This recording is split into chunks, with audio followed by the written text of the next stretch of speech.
You're an obliging man, but you have no right to be putting this out there. Are we not living in a free country to decide what we put in our own bodies? He's harming people, he's giving people false hope. Sean, hope is not a bad thing. Only by hope does anyone have a chance. The opposite of hope is hopelessness. False hope is hope given when there is zero chance of improvement. If a doctor tells a patient to take chemotherapy, that might give them hope.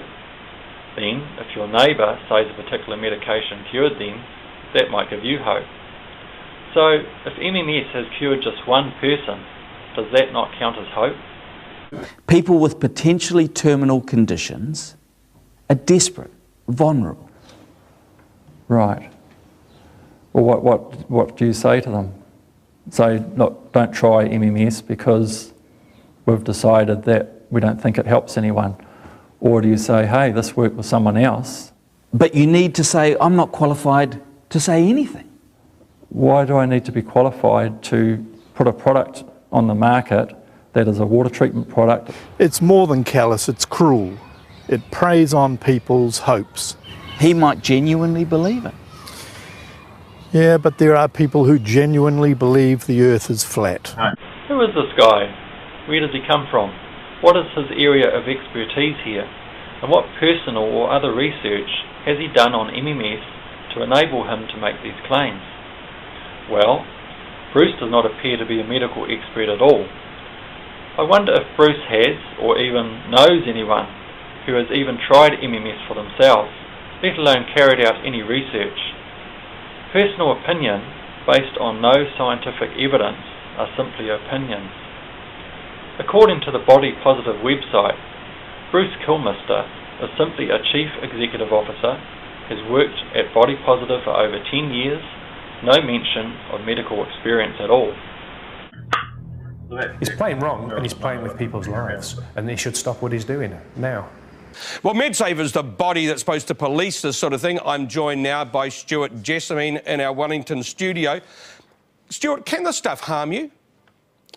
I mean, I think it's really important that we get it clear that this substance is they're not really minerals at all, and that they're recognised as being quite potent bleaching agents, which, and in the concentrations that it's being sold in, yeah, they can harm you. They can cause irritation to the stomach, they can cause vomiting, they can cause diarrhea, and there's a risk of using these products which is due to the toxicity. There's no evidence that this stuff works. There is evidence it can do you harm. You really shouldn't be taking it. And that's the bottom line, that we can keep communicating that message. I mean, I think everybody would accept it's a medicine at that point in time. But they try and get around that, Stuart, don't they? They try and get around it by saying, these are the claims we're not allowed to make, draw your own conclusion. I mean, I like to think that your average Kiwi consumer is sort of a bit smarter than that and is able to draw these conclusions that, if something claims to be a cure for cancer, really you should expect to get that from your doctor, not on the internet. But this tricky way of getting around the legislation by not actually claiming it's a medicine, by listing the things they're not allowed to claim it can do, that's making a mockery of your legislation. Then that's, the two things are linked, and that's enough in the law for you to be breaking the Medicines Act. I mean, we spend a lot of time and effort trying to help people. I mean, it's always easy to say, why don't you just go over the top and ban this, or why don't you stop this being sold?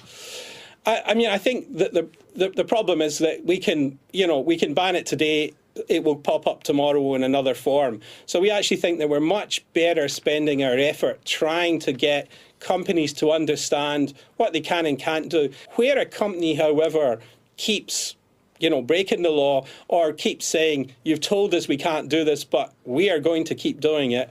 I mean, I think we will get to a point, and I think we're very close to that point now, where we are talking about, legislation, we're talking about prosecutions, we're talking about the sort of heavier end of the spectrum of, we're moving beyond the point of trying to help people work out what's the right way to manage this in New Zealand. Okay, finally, your advice to anyone out there considering using miracle mineral supplement. This thing is not a mineral. It's not a miracle cure for anything. It's an industrial bleach. It can be toxic, and really our advice is you wouldn't drink Domestos or, you know, the bleach in your bathroom. You shouldn't be taking this product either. Stuart Jessamine from MedSafe, appreciate your time tonight. Pleasure. So let's look at those comments made by Stuart Jessamine from MedSafe. MedSafe is a New Zealand authority established to protect the New Zealand public from potentially harmful medications. I have talked to MedSafe directly about their negative attitude towards this proven pathogen killer. Their attitude appears to be without substance. They have taken no steps to test MMS, nor are they prepared to do so. In respect to MMS, MedSafe are essentially a mouthpiece for whatever comes out of similar offices, such as those in the FDA in America. MedSafe evaluates everyday drugs, assessing for quality, safety and effectiveness. For example, the painkiller Vioxx or the diabetes drug Avandia, and there are many others we could quote. Although many other sources quote up to 60,000, the FDA itself estimates that the painkiller Vioxx may have contributed to 27,785 heart attacks and sudden cardiac deaths before being taken off the market. The diabetes drug Avandia also passed the official testing and got approval for use in New Zealand. However, a recent news report reveals New Zealand medical authorities will investigate the New Zealand use of the diabetes drug Avandia, alleged to be implicated in 100,000 cases of heart failure. Wow! But don't let these stats concern you. MedSafe has assured the New Zealand public these approved drugs are safe. They have received the official tick from MedSafe. These drugs passed the official testing, but clearly failed in the field trials. In comparison, MMS has passed the field trials, but will never get MedSafe approval. Which would you trust? An approved drug must go through stringent double-blind testing, with a price tag of $100 million or more. No one will ever fork that out, because even if the results say, hey yes, it does cure all these diseases, they have no guarantee of recovering their investment. You can't patent natural remedies. Finally, out of the 1,500 plus people I've sold MMS to, there has not been a single complaint of anyone being harmed. In fact, not one of my customers that has used MMS has ever returned the product saying, this does not do what you claim. Please, do your own research. For more information, you can visit our website, www.miraclemineral.co.nz. Thank you for watching.